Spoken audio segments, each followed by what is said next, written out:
ভগবান যদি কাউকে কোনোদিন ডাকে, সে ডাকটা অন্যদের ডাকের থেকে একটু আলাদা। আর সেই ডাক যদি কোনোদিন তুমি শুনতে পাও, কারোর কাছে বলো না গো, আপন ভজন কথা না কহিবি যথা তথা। সবার কাছে ভজনের কথা বলতে নেই।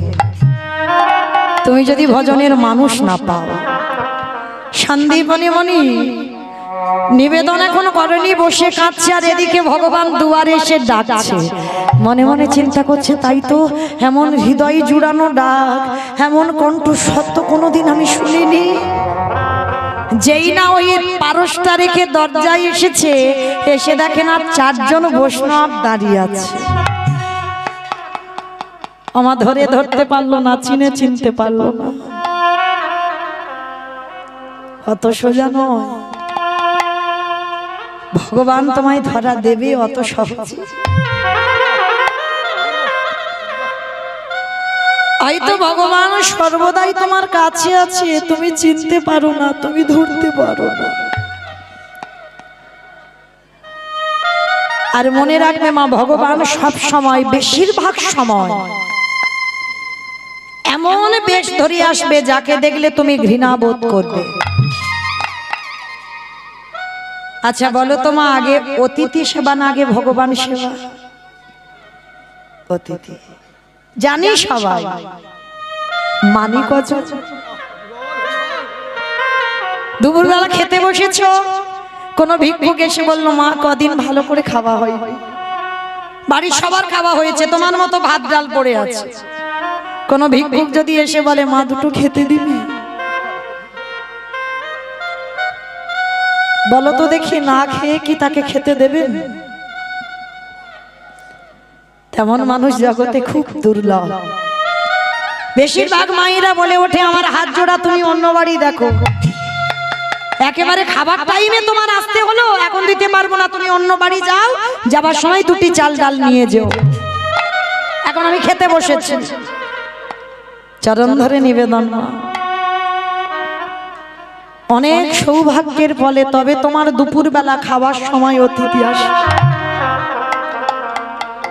যদি একটা দিন নাই বা আপনার খাওয়া হলো, আগে অতিথি আপ্যায়ন করবে। ভালো তো যায় না ভগবান কখন কোন রূপে তোমার দরজায় আসে।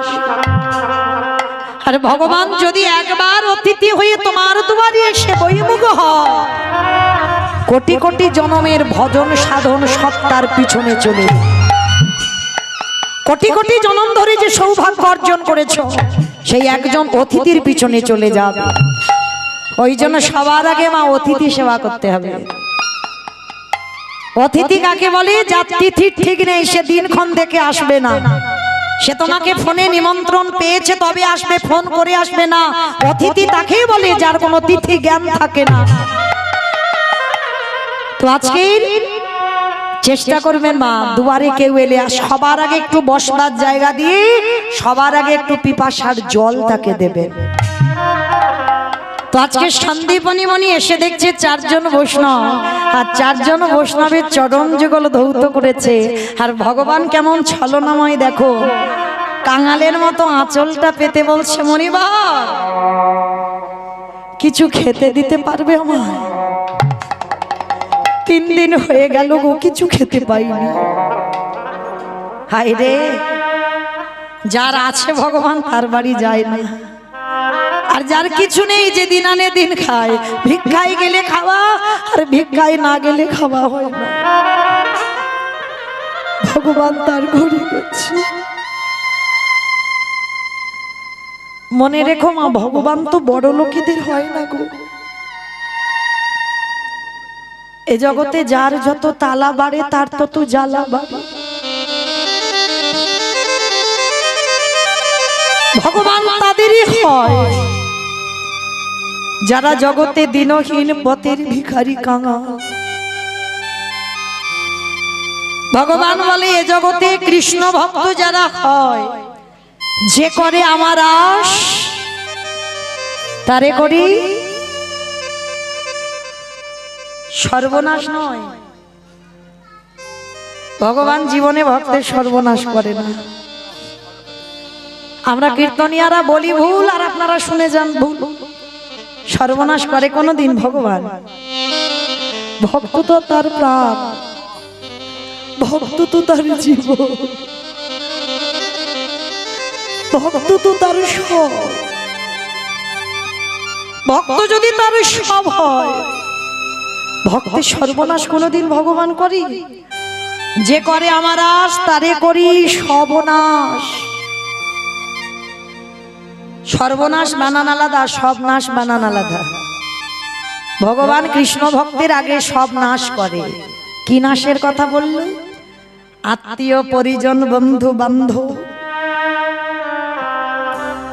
সব থেকে তুমি যাকে বেশি ভালোবাসতে, চিরজনমের মতো ভগবান প্রথমে তাকেই কেড়ে নেবে।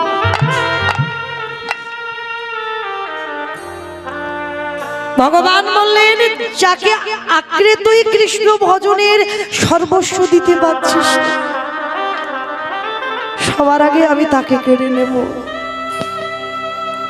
তাকে কেড়ে নেওয়ার পরে যদি তুই আমার চরণ না ছাড়িস, তারপরে আমি তোকে আমার চরণে আশ্রয় দেব। আমি যে ভক্তে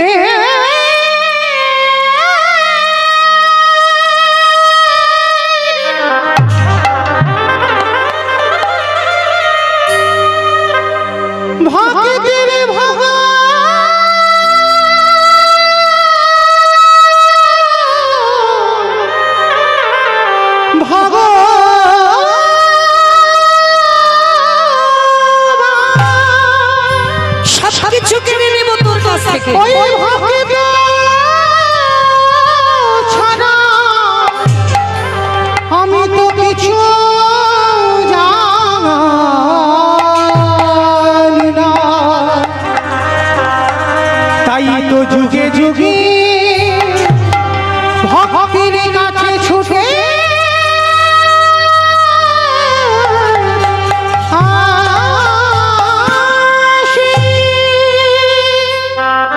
এই জগতের সংসারে ভগবান বারে বারে বলছেন, আমি ভক্তের সব নাশ করে দেব। তারপরে যদি আমার চরণ না ছাড়ে, কৃষ্ণ ভক্ত কোনোদিন ধনী হবে না, কৃষ্ণ ভক্ত কোনোদিন বড়লোক হবে না, কৃষ্ণ ভক্তকে কোনোদিন মাথা তুলে দাঁড় করাবে না। ভগবান চাইবে তার মাথায় যদি একটু ছাদ হয় না, ভগবান চক্রান্ত করে ওই ছাদটাকেও কেড়ে নেওয়ার চেষ্টা করবে। এরাই হলো কৃষ্ণ ভক্ত। দেখেন বাবা, জগতে দেখাতে পারবেন প্রকৃত কৃষ্ণ ভক্ত যারা, তারা সব ধনী হয়েছে, বড়লোক হয়েছে। সব ধনী ছিল, সব রাস্তার ভিখারি হয়েছে। দেখেন জমিদার লালা বাবুর দিকে তাকান, কান্দির জমিদার লালা ছোটবেলা থেকে কৃষ্ণ ভক্তই ছিল গো। বাবার জমিদারিতে থাকতো। যখন এই লালার 12 বছর বয়স হলো, এক ভিখারি এসেছিল, কন্যা দায়গ্রস্ত পিতা। লালা ছোটবেলা থেকে একটু দানি ছিল, তা তখন তো লালা ইনকাম করতো না। লালা বাবাকে বলেছিল, বাবা ওই ভিখারি এসেছে, ভিখারিকে একটু 1000 টাকা দিয়ে দাও। ছেলের কথা রাখতে লালার বাবা দিয়েছিল, কিন্তু পরক্ষণে লালাকে বলেছিল, লালা যেদিন তুমি রোজগার করতে পারবে সেই দিন তুমি দান ছত্র খুলো, তার আগে নয়। লালার হৃদয়টা কেঁপে উঠেছিল যে বাবার এত অতুল সম্পত্তি, যে বাবার কোনো কিছু অভাব নেই, একটা ভিখারিকে 1000 টাকা দিতে বলেছি বলে আমাকে বলল যে রোজগার করে তবে দান করো। সেই 12 বছরের ছেলে সংসার ত্যাগ করে চলে গিয়েছিল বাবা বর্ধমানে, 20 টাকা বেতনে কাজ করত। একটা জমিদারের ছেলে হয়ে 20 টাকার বেতনে কাজ করে ওইখানে থাকতো। লালার বাবা এত দাম্ভিকতা ছিল, ওই লালার বাবা যখন অসুস্থ বিছানা সজ্জা হয়ে গেল, তখন চৈতন্য হলো, আমি তো ঠিক করিনি, সামান্য 1000 টাকার জন্য আমার ছেলেকে এত বড় কথা বললাম। 12 বছরের ছেলে সংসার ত্যাগ করে চলে গেল। মৃত্যুর সময় বলে গেল, আমি তো মরে যাচ্ছি, আমার জমিদারি কে দেখবে, আমার লালাকে তোমরা ডেকে আনো। লালা বাবু বাবার মৃত্যুর পর এসেছিল, এসে বাবা যে যা চাইতো তাকে দিয়ে দিত। লালা এত দানি ছিল ছোটবেলা থেকে, কিন্তু বাবা কোনোদিন ভাবেনি যে কথাটা একটা ধোপার মেয়ে বলল, বাবুজি বেলা যে যায় বাসনায় আগুন দেবে না বাবুজি গো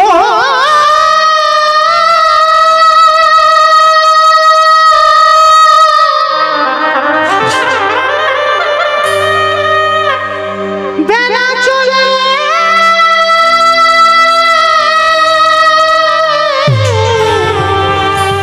চলে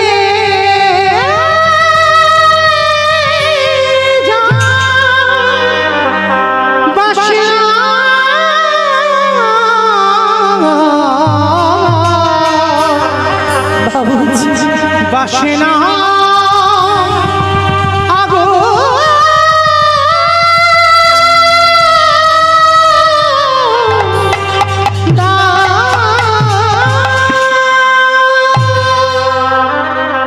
লালা বাবুর বিবেকে যেন বলল, সত্যি তো আমার জীবনের বেলা চলে যায়, সত্যি তো আমার যাবার ডাক এসেছে। কে যেন বলল, লালা বিষয় বাসনায় আগুনে দিয়ে চলে যা লালা, তুই মধুর বৃন্দাবন থাকিস না।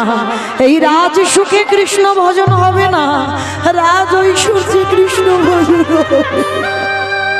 আমি কবে যাব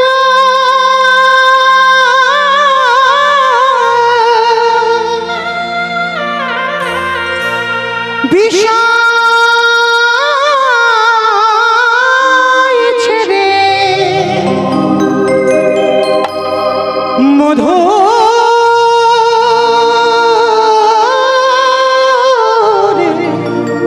বৃন্দাবন। চলে যা লালা, সব ছেড়ে চলে যা। হরে কৃষ্ণ নামে আর ভালো লাগে না, কাঁদেবে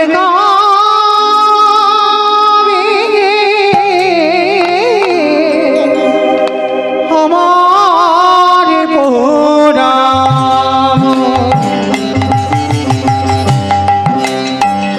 কৃষ্ণ নামে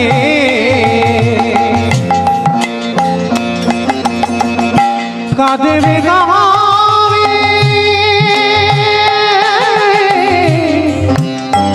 আমার পোড়াম। আমি কবে যাব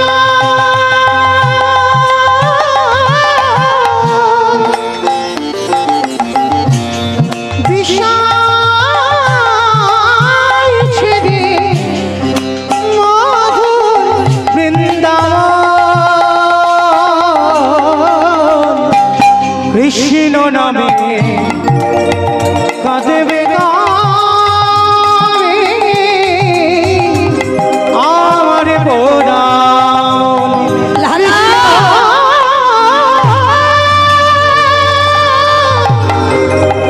দেখা দে সবকিছু ত্যাগ করে লালা চলে গেল সংসার ধর্ম ত্যাগ করে। তাহলে দেখো জমিদারের ছেলে হয়ে পথের ভিখারি হয়ে গেল রঘুনাথ দাস। এই নিয়ম সেবার মাসে গিরি গোবর্ধন পরিক্রমা করে এসে জমিদারের ছেলে হয়ে গোবর্ধন দাস আর হিরণ্য দাসের ছেলে ওই রাধা কুণ্ডের তীরে হৃদয়ে হাত চাপড় দিয়ে হারাই হারাই বলে কেঁদে ধুলাই লুটিয়ে পড়ত। হারাতে হারাতে বলে কেঁদে দেহটা সমাধিস্থ করে দিল। যে রঘুনাথ দাসের বাবা জ্যাঠার সম্পত্তি ছিল, এত সম্পত্তি, প্রতিদিনের আয় ছিল 12 লক্ষ স্বর্ণ মুদ্রায়। শুধু নবাবকে কর দিতে হতো বাবা 8 লক্ষ স্বর্ণ মুদ্রা। তাহলে কত বড় জমিদার! সেই জমিদারি ফেলে রেখে কৃষ্ণ পাবার লালসায় ছুটল নরোত্তম দাস জমিদারের ছেলে হয়ে হাগৌর প্রাণ গৌর বলে চলে গেল।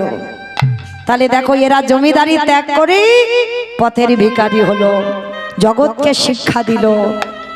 তুমি কৃষ্ণ চরণ আশ্রয় করলে কোনোদিন ধনী হবে না। পদে পদে তোমার বিপদ। আর মনে রেখো, যার সংসারে যত বিপদ, যত কষ্ট, যত দুঃখ, যত জ্বালা, মনে রেখো কৃষ্ণ আছে বলে তোমার এত কষ্ট। আর যে সংসারে কৃষ্ণ নাই, সে সংসারে কোনো জ্বালা নাই, যন্ত্রণা নাই, সুখের রাজ্যে বাস করে। আর যার যত দুঃখ বেশি, তার সাথে কৃষ্ণ আছে বলে এত দুঃখ। তো আজকে সেই সন্দীপনী মনে যার কিছু নেই, ভিক্ষাই সম্বল, তার বাড়িতে গিয়ে দাঁড়িয়েছে। যেই না আঁচলটা পেতেছে, সন্দীপনী মনি বলছে, বেশ আপনারা চারজন বসে, আমি দেখছি কি ব্যবস্থা করা যায়। তা সকালবেলা ভিক্ষা করে মা চাল ডাল হাঁড়িতে আছে, জানে চারজন তো ওইটুকু রান্না করলে হয়ে যাবে। তো যেই না ছুটে ঘরে গিয়ে চালের হাঁড়িটা খুলেছে, একটাও চাল তাতে পড়ে নেই। গেল কোথায়? ওই যে করে আমার আজ তারে করি সব নাশ, সব খেয়ে ফেলেছে। ভগবান মনে মনে ভাবলো, একটু যাচাই করে দেখতে হবে না, আমার ভক্ত না, ও আমার নকল ভক্ত। সবকিছু খেয়ে নিয়েছে। আর যেই না সবকিছু খেয়ে নিল, ওই ছোট্ট ছেলে ছিল একটা, যার নাম হচ্ছে বটু। তা বটুকে ডাক দিয়েছে, বাবা এই বটু, এদিকে আয়, এদিকে আয়। আরে বাবা, আমার হাঁড়িতে চাল ডাল ছিল, দেখেছিস? কই না তো বাবা, আমি জানবো কি করে চাল ডাল কোথায় আছে? সে কি, তাহলে চাল ডাল গুলো গেল কোথায়? আমি তো রেখে দিয়েছিলাম। বাবা একটা কাজ করো, তুমি কাঁদছো কেন? খোকারে, আমার বাড়ির চারজন বৈষ্ণব, ও এই জন্য তোমার চোখের জল। দাও, তুমি একটু ঝোলাটা দাও, আমি একটু নগরে ভিক্ষা করে আনি। হ্যাঁ রে বাবা, তুই পারবি? কেন পারবো না, দাও দেখি, আমি যাব আর আসবো। বাবার কাছ থেকে ভিক্ষার ঝোলাটা নিয়েছে, একেবারে বাবার চরণে ষষ্ঠাঙ্গে দণ্ডবত প্রণাম। কি গো মায়েরা, ছেলে পুলেদের প্রণাম শেখাচ্ছ তো? নিজেরাই করে না, আর ছেলে বলে নিজেরাই করি না তো আবার ছেলে পুলে। মনে রেখো, শিক্ষাটা বাবা দেয় না, শিক্ষাটা মায়ের কাছ থেকেই পায়। বাবা হলো বীজ, মা হলো ক্ষেত্র বা মাটি। মাটি যদি নোনা লেগে যায়, মাটির ফসল জীবনে ভালো হবে না, কোনো দিন ভালো হতে পারে না। শুধু মায়ের গন্ডগোলের জন্য মা ছেলেরা গন্ডগোল হয়। আপনারা প্রশ্ন করবেন, মহমিতা তুমি শুধু মায়েদের কথা বলছো, বাবাদের কি ভুল থাকে না? বলে না, এটা তো আমার কথা নয়, আমি তো বলছি না, শাস্ত্র তো বিধান দিয়ে দিয়েছে। এই যে কদিন আগে মহালয় হলো না, দেখেছো? অসুর আর দেবতাদের যুদ্ধ হলো। এরা তো অন্য কেউ নয় মা, এরা তো সব ভাই ভাই, সব ভাই ভাই। এদের বাবা একটাই, মাগুলো শুধু আলাদা। তাহলে এর দ্বারা কি প্রমাণ হচ্ছে? বাবা তো একটা ছিল, তাহলে মাগুলো আলাদা বলে কোন মায়ের সন্তান হয়েছে দেবতা, আর কোন মায়ের সন্তান হয়েছে অসুর। কেন? মনে রাখতে হবে বাবা, স্বামীর কাছে যে যাবেন, সন্তান যে কামনা করবেন, সে সময় তিথি নক্ষত্র জ্ঞান তোমার থাকতে হবে। তোমাকে স্বামীর কাছ থেকে আঁচল পেতে ভিক্ষা চাইতে হবে যে আমার একটা কৃষ্ণ বলা সন্তান দাও। যেমন তেমন ভাবে গেলে হবে না, যে কোনো তিথি নক্ষত্রতে গেলে হবে না। ওই জন্য তো বলছে বাবাদের দোষ নয়, দোষটা হচ্ছে আমাদের মতো নারী জাতিদের। এই কথা পরিষ্কার করে বোঝাতে গেলে বাবা একটু গ্রন্থের দিকে দেখতে হবে। কশ্যপ মুনির বাবা 4টে পাট রানী ছিল, দিতি, অদিতি, কদ্রু, বিনতা, 4টে রানী ছিল কশ্যপ মুনি, পাট রানী। আরো 17টা স্ত্রী ছিল, কিন্তু পাট রানী ছিল 4 জন। আর 4 জনকে রেখে বাবা 12 বছর তপস্যায় গিয়েছিল কশ্যপ মুনি। ভালো করে মা এই জায়গাটা শুনবেন, তাহলে বুঝতে পারবেন। বাবাদের দোষ দিতে পারবেন না, দোষটা আমাদের নিজেদের নিতে হবে। একটু শুনে দেখেন তো। এবার 12 বছর তপস্যায় গেছে, 4টে রানী বসে বসে কাঁদছে। কিছুতেই বাবা তপস্যায় বসতে পারছে না, চঞ্চল হয়ে যাচ্ছে। তো 12 বছর পর কশ্যপ মুনি ফিরে এসে 4টে রানীকে ডেকেছিল। বড় রানী, মেজ রানী, কি ব্যাপার তোমরা 4 জনে বসে বসে কাঁদছো, ওদিকে আমার তপস্যায় ব্যাঘাত হচ্ছে, বলো কি হয়েছে, কি চাও তোমরা? তোমাদের তো কিছু অভাব রাখিনি আমি। মানে স্বামী, তুমি কিছু অভাব রাখোনি ঠিক, কিন্তু আমরা 4 জনে তোমার কাছে একটা সম্পদ চাই। বলে কি? বলে আমরা 4 জনে মা হতে চাই। বাহ, এ তো ভালো কথা বলেছো। তবে শোনো, আমি তো যোগী পুরুষ, আমি কারোর ঔরসজাত সন্তান দিতে পারবো না। আমার আশীর্বাদে তোমরা 4 জনে আমার পরশেই মা হবে। যাও, স্নান করে এসো, আর স্নান করে শুদ্ধ বসন পরিধান করে আমার কাছে এসো। আর আমার কাছে এসে যে যেমন সন্তান চাইবে, আমি তার গর্ভে তেমনই সন্তান দান করব। 4 জন রানী স্নান করে এসেছে। এইবার বাবা বড় রানীকে প্রথম দেখেছে অদিতি। বড় রানী এসো, বলো তুমি কেমন ছেলে চাও? বড় রানী করজোর করে বলছে, স্বামী, সন্তান যদি দিতে হয় এমন সন্তান দাও যে সন্তানের জন্য যেন আমার জগৎ জোড়ার নাম ডাক হয়। বেশ, কাশ্যপমুনি আশীর্বাদ দিল, তোমার গর্ভে যারা আসবে তারা হবে সবাই দেবতা। দেবতাদের মা হলো অদিতি। বেশ, এইবার মেজরানীকে ডেকেছে। মেজরানী, এদিকে এসো, বলো তুমি কেমন ছেলে চাও? বাবা লক্ষ্য করবেন, একটা পুরুষ কিন্তু একটা পুরুষকে হিংসা করে না। বেশিরভাগ সময় একটা নারী নারীকেই হিংসা করে। দেখবেন, যে শাড়ি একটা মেয়ে যদি পরে যায়, দেখবেন ওর থেকে ভালো শাড়ি আমার আলমারিতে আছে, কিন্তু ওটাই পছন্দ, ওই শাড়িটা আমার চাই। এই যে হিংসাটা, ওইটা আমার লাগবে। একটা নারী আর এক নারীকে হিংসা করে।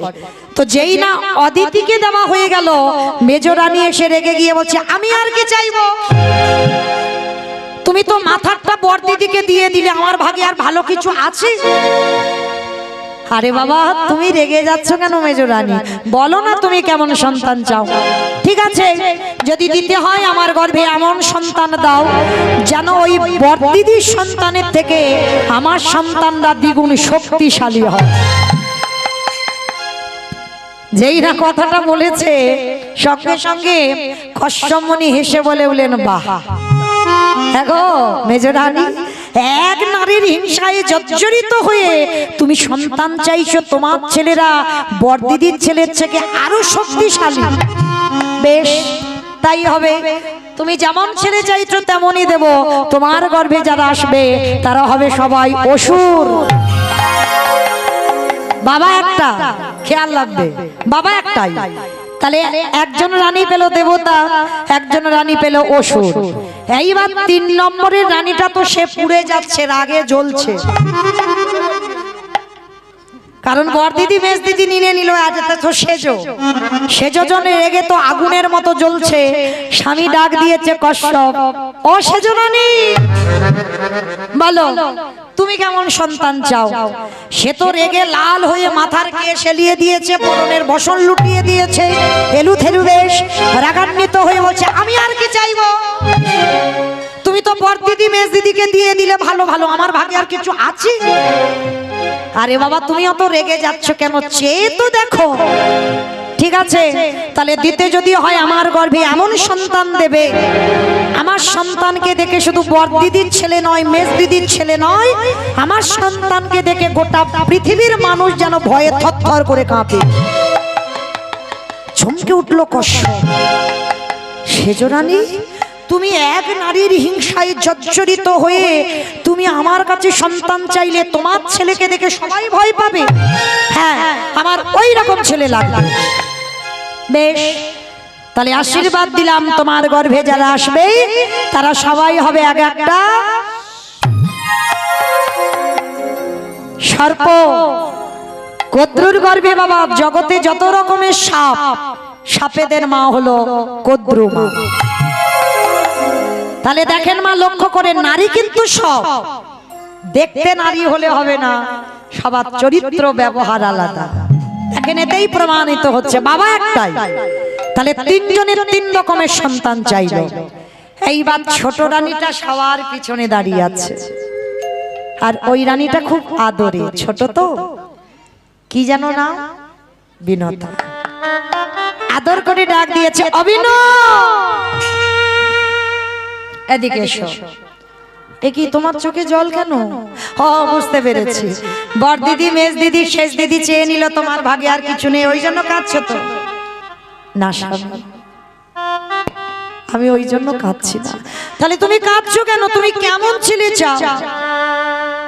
স্বামী, আমি যেমন ছেলে চাইবো তুমি দেবে।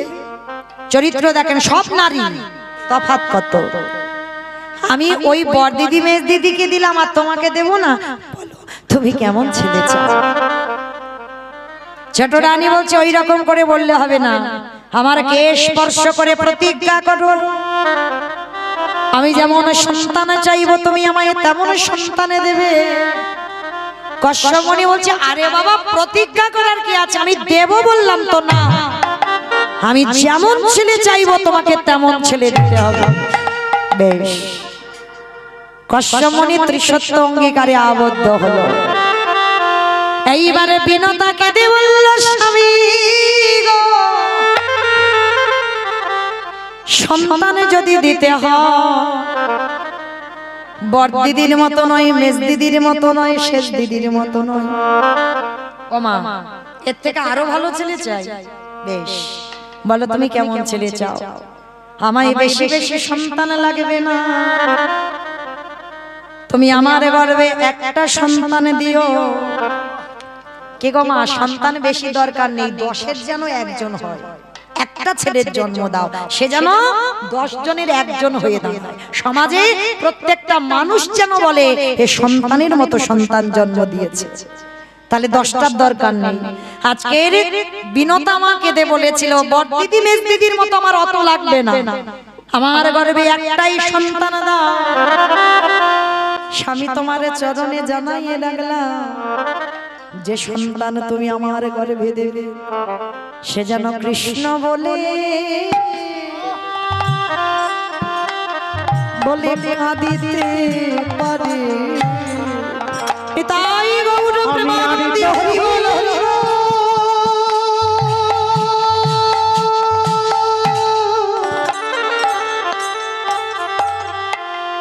কিছু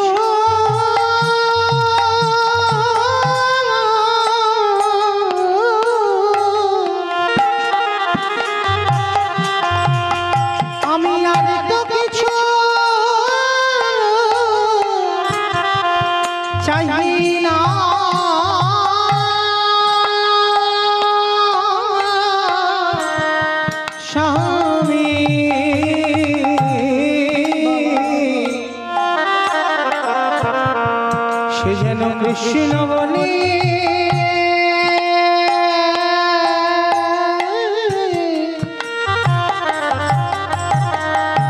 কৃষ্ণ বলে কাঁদিতে পারে। ওগো স্বামী গো, ও স্বামী গো, যেদিন আমার নিদানের সময় হবে, নিদানের সময় হবে, যেদিন আমার 4 জনা বাঁশের দোলায় যাবে, তুমি আমার গর্ভে এমন একটা সন্তান দিও, ওই যাবার কালে যেন সেই আমার কানে কৃষ্ণ কৃষ্ণ নামে বলি দিতে পারে। যেদিন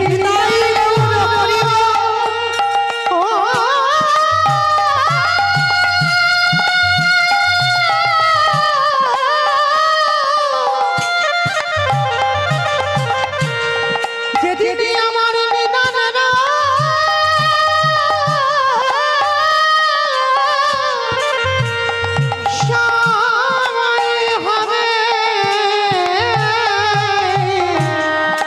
সেদিনই যেন কৃষ্ণ কৃষ্ণ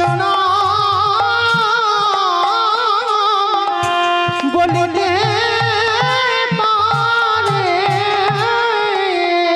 সেদিন কশ্যপমণি বলেছিল বিনতা গো,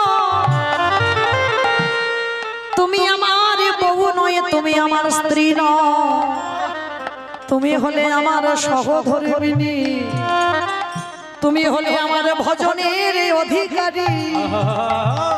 তাই যদি কোনো জন্মে আমি সহধর্মিণী পাই, তোমার মতো ঘরণী যেন আমি জনমে জনমে পাই।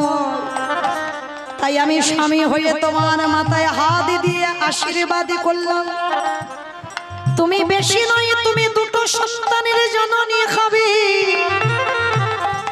একটা হবে সূর্য বাহন অরুণ পাখি, আরে একটা হবে যার নাম হবে গরুর পাখি। শুধু কৃষ্ণ নামে জিহ্বাতে বলবে না, আমি তোমার স্বামী হয়ে আশীর্বাদ দিলাম, তুমি এমন ছেলের জননী হবে, সে ভগবানকে কাঁধে নিয়ে বেড়াবে। ও গো এই তাই গৌর পরিবার,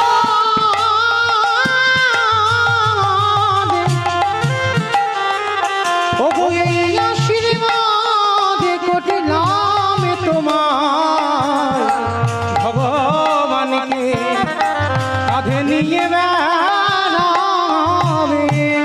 আর যদি কাউকে কাঁধে নেওয়া যায় বাবা, তার চরণখানা পড়বে কোথায়? গরুর পাখি সারা জীবন যতদিন বাঁচলো বিষ্ণু চরণ বুকে ধরলো।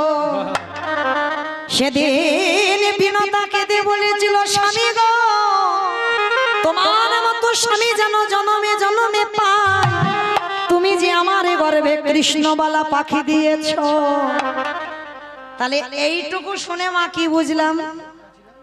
গন্ডগোল কাদের? বাবাদের না, গন্ডগোল আমাদের মতো নারীদের, আমরা চাইতে জানি না। তাহলে স্বামীর সঙ্গ যে করতে যাব, স্বামীর কাছে তো চাইতে হবে আমার কৃষ্ণ বলা সন্তান দাও।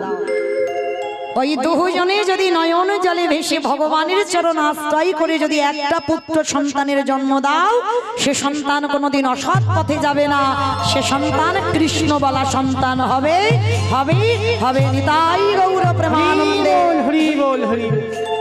আমা কোথায় ছিলাম যেন? কোচিং সেন্টারে।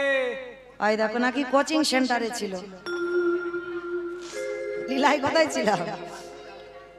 ছোট্ট ছেলেটা বাবাকে বলল, বাবা বাবার চরণে দণ্ডবত প্রণাম করে ভিক্ষার ঝোলাটা নিল। কি মা মনে পড়ছে? চলেন, যেখানে ছিলাম আবার সেখানে চলে এলাম, এটাই তো নিয়ম বাবা। তথ্য যেখানে যাই না কেন আবার ঘুরে ফিরে ফিরতে হবে। তাহলে চলো আবার এখান থেকে যাই। তা বাবা যেই না আশীর্বাদ করলো, ছোট্ট ছেলেটা ভগবানের মন্দিরে গিয়ে জানাচ্ছে, প্রভু আমার জন্য নয়, আমার বাবা মার জন্য নয়, আমি যাচ্ছি বৈষ্ণব সেবার জন্য ভিক্ষায়, দেখো আমি যেন দুটি চাল ডাল পাই। ভগবান তো ওদেরই বাড়িতে বাবা ছদ্মবেশে বসে আছে, মনে মনে ভাবছে, হায় হায় হায় হায় হায়, আজকে এলাম আমি ওর বাবাকে পরীক্ষা করতে, ও বেটা এখন ছদ্মবেশে যাচ্ছে, ওর বাবার সামনে ঢাল হয়ে দাঁড়াচ্ছে। যাই এবার ছেলেটাকে একটু পরীক্ষা করতে হবে। আমা কিরকম পরীক্ষা করেছে জানো? ভগবান নিজের দেহ থেকে একটা বটুর মূর্তি বের করেছে, আর আসল বটু যাওয়ার আগে ভগবান বটু সেজে গোটা গ্রাম ভিক্ষা করে নিয়ে চলে এসেছে। আচ্ছা বলো তো মা, আপনাদের এই যে আমরাতলায় যত যত বাড়ি আছে, সব বাড়ি থেকে যদি একটা ছোট্ট ছেলে ভিক্ষা করে নিয়ে আসে 5 মিনিট আগে, সেই ছেলেটা যদি আবার 5 মিনিট পরে যায়, ভিক্ষা দেবেন? মেরে তারা করবো না? ভগবানের লীলাটা দেখেন কেমন। এবার আসল বটু তো জানে না যে ভগবান ভিক্ষা করে নিয়ে চলে এসেছে। এইবার আসল বটু যাচ্ছে, কৃষ্ণ ছাড়া কে যাচ্ছে আমার, বিশ্ব চরাচর মাঝে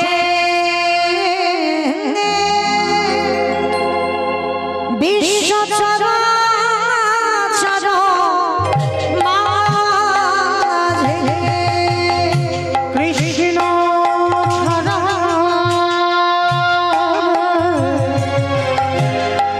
বলো কি আছে আমার?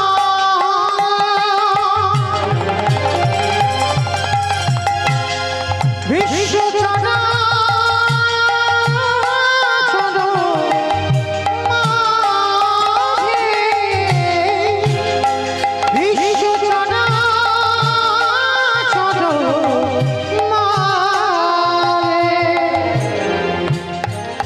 ছিল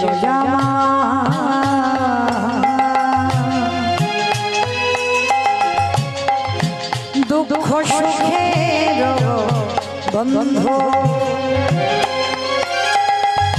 সে হলো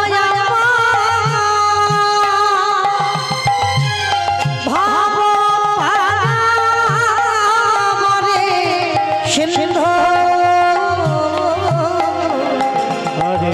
হয়েছিল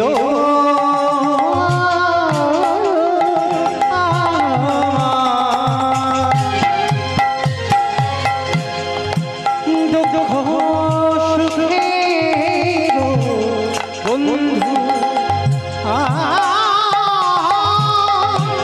সে হলো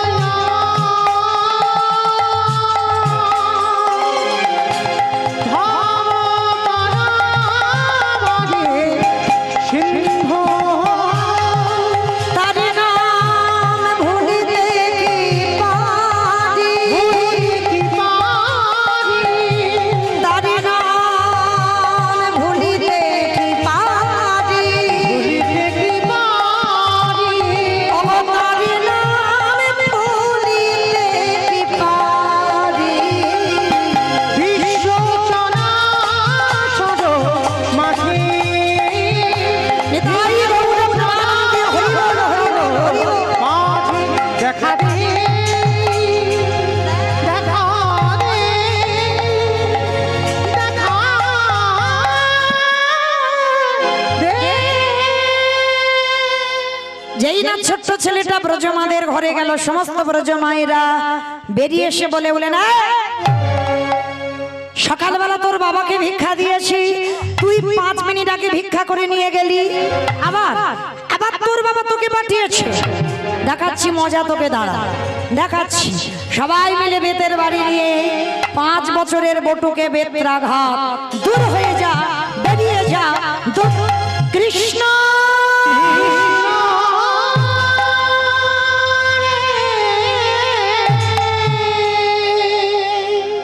বিনা অপরাধে ছেলেটাকে এত মার মেরেছে, ধুলায় লুটিয়ে পড়ল ছোট্ট ছেলেটা।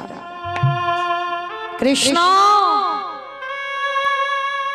এ জীবনে যদি অতিথি সেবা দিতে না পারি, এ জীবনে যদি বৈষ্ণব সেবা না হয়, এ জীবন রাখবো না। এই জীবন আমি যমুনার জলে ত্যাগ করে দেব। ভগবান ভয় পায় কখন? মা প্রকৃত ভক্তের কাছে। ভক্তই তো ভগবানকে জব্দে ফেলতে পারে, তাই না? ভগবান তো ভক্তকে যেমন জব্দে ফেলে, ভক্ত কোন ভক্ত আছে ভগবানকে মেরেও দেখাতে পারে, ভগবানকে শাসন করেও দেখাতে পারে, পারে না? যেমন আপনারা যাবেন দক্ষিণেশ্বর কালীবাড়ি মা শ্রী শ্রী রামকৃষ্ণ পরমহংসদেব পায়খানায় বসেছে, আর ওই দক্ষিণেশ্বরের নদী থেকে একটা কচি শশা ভেসে যাচ্ছে। কি গো, আমরা সূচি অসুচি বিচার করি না? ঠাকুরের সূচি অসুচি ছিল না, সেই পায়খানা করা অবস্থায় সে জলে নেমে যেই না শশাটা ভেজে যাচ্ছে, বাবা ওই শশাটা সে জল শোষটা করেনি বাবা, সেই পায়খানা করা অবস্থায় শশাটা নিয়ে ছুটে গেছে মার কাছে, গিয়ে শশাটা মার সামনে ধরে বলছে, মা খাবি না? তবে মায়েরা এই যে আর কদিন পরে বৃহস্পতিবারে তো মায়ের পূজা, তাই